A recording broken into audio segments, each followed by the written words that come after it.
இந்த வீடியோவை நீங்க பாக்குறீங்க அப்படின்னா 2026ல நீங்க ரொம்ப கொடுத்து வச்சவங்களா தான் இருப்பீங்க. எதுக்குன்னா இன்னைக்கு தான் உங்களை நீங்களே கொலை செய்ய போறீங்களே. ஏன் சொல்றேன்னா நம்மள பல பேருக்கு 2025 ஒரு மொக்கையான வருஷமா போயிருக்கும். உங்களை மத்தவங்களோட கம்பேர் பண்ணி வருத்தப்படுறதை நிறுத்திட்டு அப்படியே ஒரு புது மனுஷனா பிறப்பெடுக்க வைக்கிறதுக்காக தான் இந்த வீடியோ. இந்த பதிவுல மாடர்ன் மேனேஜ்மெண்ட் தந்தைன்னு சொல்லப்படுற பீட்டர் டக்கர் எழுதின மேனேஜிங் ஒன் செல்ஃப் புத்தகத்தோட சாராம்சத்தை ஒரு சூப்பரான கதையோட கலந்து உங்களுக்கு புரியுற மாதிரி சொல்ல போறேன். அதனால இந்த வீடியோவை ஸ்கிப் பண்ணாம முழுசா பாருங்க. இந்த புத்தகத்துல அவர் 7 கேள்வியை கேட்கிறாரு. அந்த 7 கேள்வியை உங்ககிட்ட நீங்களே கேட்டு அதுக்கு பதில் கண்டுபிடிச்சீங்கன்னா 2026 உங்க கையில தான் இருக்கும். அதுக்கு முன்னாடி ஒரு குட்டி கதையை பார்த்துடலாம். காகமும் மகிழ்ச்சியும். ஒரு ஊர்ல ஒரு காகம் இருந்துச்சாம். அந்த காக்காவுக்கு எப்பவுமே ஒரு வருத்தம். கடவுள் என்ன ஏன் இப்படி கருப்பா படைச்சாரு? என் குரலும் கேவலமா இருக்கு, உருவமும் அசிங்கமா இருக்கு. ஆனா அந்த அன்னப்பறவைய பாருங்களேன், எவ்வளவு வெள்ளையா அழகா குளம் முழுக்க மிதந்து வருது அப்படின்னு நினைச்சு அழுதுகிட்டே இருந்துச்சான். அப்ப அங்க வந்த ஒரு சாமியார் கிட்ட அந்த காக்கா சொல்லுச்சான், சாமி எனக்கு இந்த வாழ்க்கை பிடிக்கவே இல்லை, என்ன அன்னப்பறவையா மாத்திருங்கன்னு கேட்டுச்சான். அதுக்கு அந்த சாமியார் சொன்னாராம், சரி நான் மாத்துறேன், ஆனா நீ போய் அந்த அன்னப்பறவை கிட்ட அது சந்தோஷமா இருக்கான்னு கேட்டுட்டு வாயேன் அப்படின்னு சொன்னாராம். காக்கா அன்னப்பறவை கிட்ட போச்சு. அன்னப்பறவை சொல்லுச்சு, டேய் தம்பி, வெள்ளை நிறம்னா அது ஒரு நிறமா? செத்தவனுக்கு போத்துற துணி மாதிரி இருக்கு. அந்த கிளிய பாரு, எவ்வளவு கலர்ஃபுல்லா இருக்கு, நான் கிளியா இருந்திருக்கலாம்னு சொல்லுச்சு. காக்கா உடனே கிளி கிட்ட போச்சு. அதே கேள்வியை கேட்டுச்சு. கிளி சொல்லுச்சு, மனுஷங்க என்ன பிடிச்சு கூண்டுல அடைச்சு வச்சிருவாங்க, எனக்கு சுதந்திரமே இல்ல. அந்த மயில பாரு, எவ்வளவு ராஜா மாதிரி தோகையை விரிச்சு ஆடுதுன்னு சொல்லிச்சான். அதை கேட்ட காக்காவுக்கு, மயில் கிட்ட போய் கேட்போம், மயிலோட வாழ்க்கையில எந்த பிரச்சனையும் இல்லைன்னா நம்ம மயிலாவே மாறிடலாம் அப்படின்னு நினைச்சு கடைசியா மயில் கிட்ட போன காக்கா மயிலை பார்த்து, மயிலே நீ தான் உலகத்திலே ரொம்ப சந்தோஷமான பறவையாமே அப்படின்னு கேட்டுச்சான். அப்போ அந்த மயில் காக்காவை பார்த்து சிரிச்சுக்கிட்டே சொல்லுச்சான், ஏ காகமே, உனக்கு என் மேல பொறாமையா இருக்கா? உண்மையை சொல்லணும்னா நான் தான் உலகத்திலே ரொம்ப சந்தோஷமான பறவை. நான் ஆடுறப்போ இந்த உலகமே என்னதான் பார்க்கும். நீயும் என்ன மாதிரி ஆகணும்னு ஆசைப்பட்டா நான் ஒரு ஐடியா தரேன் அப்படின்னு சொல்லிட்டு, அங்க ஒரு இடம் தெரியுதா, அங்க போய் மயில் மாதிரி சத்தம் போடு. அவங்க உன்னை மயில்னு நினைச்சு அங்க இருக்கிறவங்க உன்னை ராஜா வீட்டு அரண்மனையில கொண்டு போய் விட்டுருவாங்க. அங்க உனக்கு தினமும் ராஜ உணவு மரியாதை கிடைக்கும்னு மயில் ஆசை வார்த்தை காட்டுது. உடனே அந்த காக்கா சந்தோஷத்தோட சாமியார் கிட்ட போய் என்ன மயிலா மாத்திடுங்க அப்படின்னு அடம் பிடிச்சு கேக்குது. உடனே அந்த சாமியாரும் மயிலா மாத்த உடனே அந்த காக்கா மயில் சொன்ன இடத்துக்கு போகுது. மயில் சொன்ன இடத்துல அந்த காக்கா நின்னுகிட்டு கத்த ஆரம்பிக்குது. மயில் சொன்ன மாதிரியே ஒருத்தன் வந்தான். ஆஹா, மயில் ஒண்ணு சிக்கிருச்சு அப்படின்னு வலையை வீசி பிடிச்சான். ஆனா கூண்டுக்குள்ள போனதுக்கு அப்புறம் தான் அந்த காக்காக்கு புரிஞ்சது, அவன் ஒரு வேட்டைக்காரன். அவன் என்ன அரண்மனைக்கு கூட்டிட்டு போகல, இறகுக்காகவும் அழகுக்காகவும் என்ன சித்திரவதை செய்ய போறான்னு அதுக்கு தோணுச்சான். அந்த நேரத்துல மயில் தூரத்துல இருந்து பார்த்து சிரிச்சுக்கிட்டு இருந்துச்சான். அப்பதான் அந்த காக்காக்கு புரியுது, மயில் நம்மள நல்லாவே ஏமாத்திருச்சு. நானா இருக்கும்போது எவ்வளவு சுதந்திரமா இருந்தேன், எவ்வளவு சந்தோஷமா இருந்தேன், மத்தவங்களை பார்த்து அவங்கள மாதிரி ஆகணும்னு ஆசைப்பட்டு இப்போ சாக போறேன்னு கடைசியில தான் புரிஞ்சுது அந்த காக்காவுக்கு. இதே மாதிரி தான் நாமளும் அடுத்தவங்க லைஃப் ஸ்டைலை பார்த்து நாமளும் அதே மாதிரி ஆகணும்னு ஆசைப்பட்டு நாமளும் அதே மாதிரி ட்ரை பண்ணி கஷ்டத்தை அனுபவிச்சுக்கிட்டு இருப்போம். அதனால யாரையும் கம்பேர் பண்ணாம உங்க முடிவுகளை நீங்களே எடுங்க. நீங்க ஆசைப்பட்ட வாழ்க்கையை உங்களுக்கு ஏத்த மாதிரி நீங்களே உருவாக்குங்க. இந்த 2026 உங்க கையில தான் இருக்க போகுது. இப்போ உங்க லைஃபை மாத்தக்கூடிய அந்த 7 முக்கியமான கேள்விகளுக்கு வருவோம். கேள்வி 1, உங்களுடைய பலம் எது?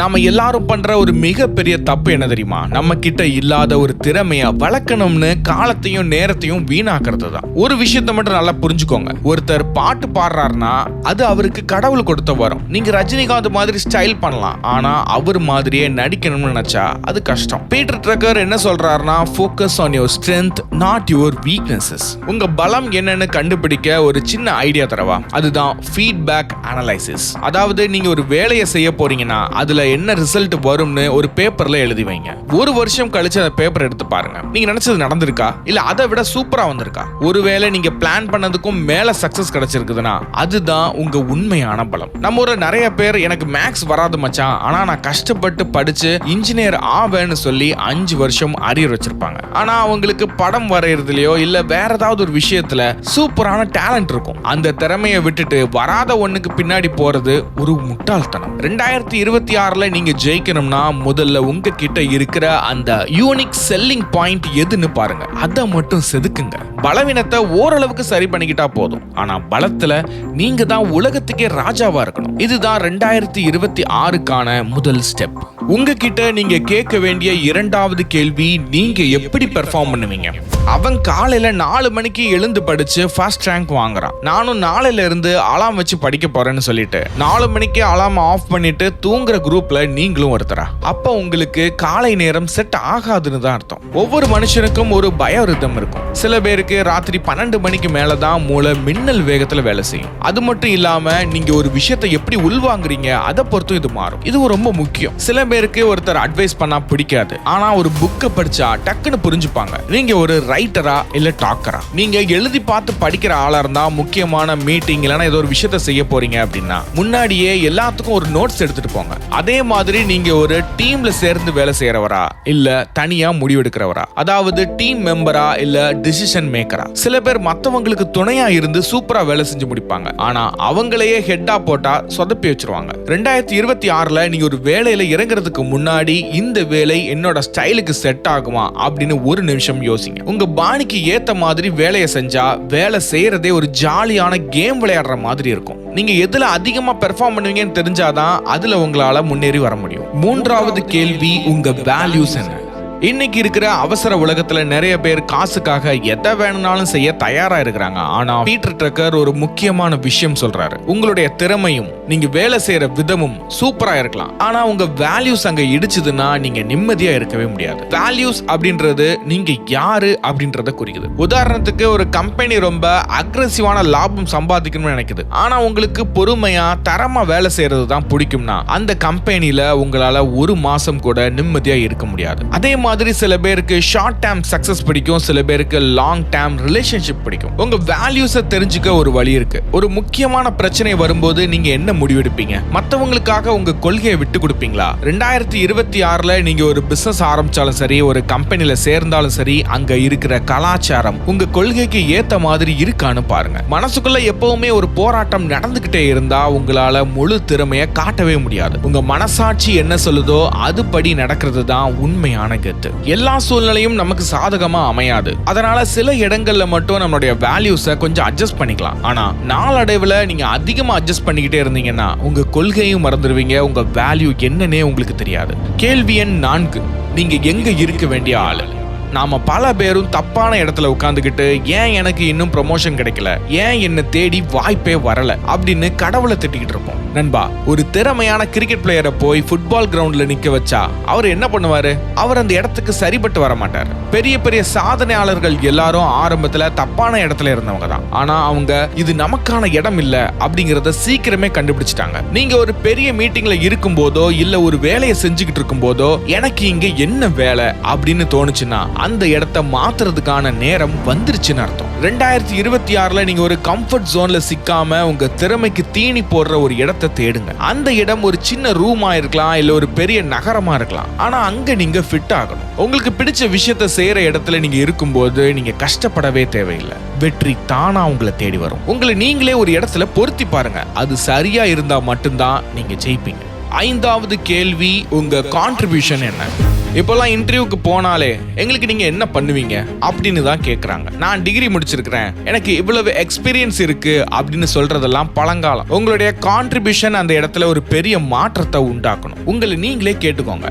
அடுத்த 12 மாசத்துல நான் இருக்கிற இந்த இடத்துல என்ன மாற்றத்தை என்னால கொண்டு வர முடியும்? அந்த ரிசல்ட் மத்தவங்களுக்கு பயனுள்ளதா இருக்குமா அப்படின்னு யோசிச்சு பாருங்க. நீங்க ஒரு ஆபீஸ்ல வேலை பார்த்தா ஒரு புது சாஃப்ட்வேர் மூலமா வேலையை மிச்சப்படுத்தலாம். இல்ல ஒரு பிசினஸ் பண்ணா கஸ்டமருக்கு புதுவிதமான ஒரு அனுபவத்தை கொடுக்கலாம். கான்ட்ரிபியூஷன் அப்படின்றது நீங்க செய்யற வேலையில இருக்கிற வேல்யூவை ஆட் பண்றது. கடமைக்கு வேலை செய்யறேன் அப்படின்னு இல்லாம இந்த வேலையை என்ன தவிர யாராலும் இவ்வளவு சிறப்பா செஞ்சிருக்க முடியாது அப்படின்ற அளவுக்கு உழைக்கணும். 2026ல நீங்க மத்தவங்க கிட்ட இருந்து தனித்து தெரியணும்னா உங்க பங்களிப்பு மாசா இருக்கணும். மத்தவங்க உங்களை தேடி வர வைக்கிற ஒரே விஷயம் உங்க ரிசல்ட் மட்டும்தான். உங்ககிட்ட நீங்க கேட்கக்கூடிய 6வது கேள்வி, மற்ற நபர்களுக்கு நீங்க கொடுக்கிற முக்கியத்துவம் என்ன?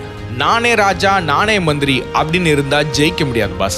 நாம செய்யற ஒவ்வொரு வேலையும் இன்னும் 100 பேரை சார்ந்துதான் இருக்கு. அப்ப அந்த 100 பேர் கூட நமக்கு இருக்கிற ரிலேஷன்ஷிப் எப்படி இருக்கணுங்கிறது தான் ரொம்ப முக்கியம். பீட்டர் டக்கர் 2 விஷயத்த சொல்றாரு. முதல்ல, மத்தவங்களும் மனுஷங்க தான், அவங்களுக்கும் ஒரு ஸ்டைல், ஒரு பலம், ஒரு கொள்கை இருக்கும்னு புரிஞ்சுக்கோங்க. அவங்கள உங்க வழிக்கு கொண்டு வரணும்னு நினைக்காம அவங்க வழி என்னன்னு தெரிஞ்சுக்கிட்டு அதுக்கு ஏத்த மாதிரி நடந்துக்கோங்க. 2வது விஷயம், கம்யூனிகேஷன். உங்களுக்கு என்ன வேணும், நீங்க என்ன பண்ண போறீங்க அப்படின்றத மத்தவங்க கிட்ட தெளிவா சொல்லுங்க. நிறைய பிரச்சனைகளுக்கு காரணமே அவன் புரிஞ்சுப்பான் அப்படின்னு நாம நினைக்கிறது தான். ஆனா யாரும் உங்க மனசை படிக்கிற ஜோசியக்காரங்க கிடையாது. 2026ல உங்க டீம் கூடவோ உங்க பார்ட்னர் கூடவோ ஒரு இரும்பு பிணைப்பை உருவாக்குங்க. ஒருத்தருக்கு ஒருத்தர் உதவியா இருந்தா எவரெஸ்ட் சிகரத்தை கூட ஈஸியா ஏறிடலாம். ரிலேஷன்ஷிப்ல நீங்க போடுற இன்வெஸ்ட்மெண்ட் தான் உங்களுக்கு பெரிய லாபத்தை தரும். உங்ககிட்ட நீங்க கேட்கக்கூடிய கடைசி கேள்வி, உங்க செகண்ட் லைஃப் என்ன? வாழ்க்கை 40 வயசுல ஆரம்பிக்கும்னு சொல்லுவாங்க. ஆனா இன்னைக்கு இருக்கிற ஸ்ட்ரெஸ்ஸான உலகத்துல ஒரே வேலையை செஞ்சு செஞ்சு பல பேருக்கு 30 வயசுல சலிப்பு தட்டிடுது. இதுக்கு தீர்வா பீட்டர் டக்கர் சொல்றதுதான் செகண்ட் லைஃப். நீங்க ஒரு புது கரியரை ஸ்டார்ட் பண்ணலாம்னு சொல்றாரு. இல்லைன்னா உங்க வேலையை செஞ்சுக்கிட்டே சைட்ல ஒரு சோஷியல் ஒர்க் பண்ணலாம், இல்லைன்னா வேற ஏதாவது ஒரு பிசினஸ் பண்ணலாம்னு சொல்றாரு. உதாரணத்துக்கு, ஒரு பெரிய ஆடிட்டரா இருக்கிறவங்க வாரத்துல 2 நாள் ஏழை குழந்தைகளுக்கு டியூஷன் எடுக்கலாம்னு சொல்றாரு. இல்லைன்னா வாரத்தின் கடைசி நாள்ல உங்களுக்கு பிடிச்ச ஏதோ ஒரு கலையை நீங்க பயிற்சி பண்ணலாம், ஒரு இசைக்கருவியை வாசிக்க பழகலாம், நீங்க ஒரு ஆர்டிஸ்டா கூட மாறலாம். இதுதான் உங்களுக்கான ஒரு செகண்ட் இன்னிங்ஸ். இது எதுக்குன்னா, ஒருவேளை உங்க மெயின் லைஃப்ல ஏதாவது சர்க்கிள் வந்தா உங்களை தாங்கி பிடிக்க ஒரு பிளாட்ஃபார்ம் இருக்கணும். நம்ம ஊர்ல நிறைய பேர் ரிட்டையர்ட் ஆனதுக்கு அப்புறம் என்ன பண்றதுன்னு தெரியாம சீக்கிரமே உடம்பு சரியில்லாம போயிருவாங்க. ஆனா ஒரு செகண்ட் லைஃப் வச்சிருக்கிறவங்க எப்பவுமே எனர்ஜியோட இருப்பாங்க. 2026ல உங்களுக்கான அந்த பேஷன் எதுன்னு கண்டுபிடிங்க. அதை ஒரு சின்ன விதையா இப்பவே விதைங்க. அதுதான் உங்க வாழ்க்கையோட பிற்காலத்துல ஒரு பெரிய நிழல் தரும் மரமா வளரும். பிளான் பி எப்பவுமே கையில இருக்கட்டும்னு சொல்றேன். நண்பா, இதுவரைக்கும் நாம பார்த்த இந்த 7 கேள்விகளும் வெறும் தத்துவம் கிடையாது. இது உங்களுடைய சக்சஸ் ஃபார்முலா. நம்ம ஊர்ல ஒரு பழமொழி சொல்லுவாங்க, யானைக்கும் அடி சறுக்கும்னு. ஆனா அந்த யானைக்கே அதோட பலம் தெரியாம போனாதான் பிரச்சனை. அதே மாதிரி தான் நீங்களும். இவ்வளவு நாள் மத்தவங்களோட கம்பேர் பண்ணிட்டு உங்களை நீங்களே டம்மியா யோசிக்காதீங்க. ஞாபகம் வச்சுக்கோங்க, 2025 வரைக்கும் நீங்க எப்படி இருந்தீங்கன்றது முக்கியமே இல்லை. ஆனா 2026ல நீங்க எப்படி இருக்க போறீங்கன்றது இப்போ நீங்க எடுக்கிற இந்த 7 முடிவுகள்ல தான் இருக்கு. 2026 முடியும் போது ஒரு புது மனுஷனா உருவெடுத்திருப்பீங்க. அதுக்கு நான் கேரண்டி. ஓகே, சென்று வருகிறேன். நான் உங்கள் நண்பன் நெவர்.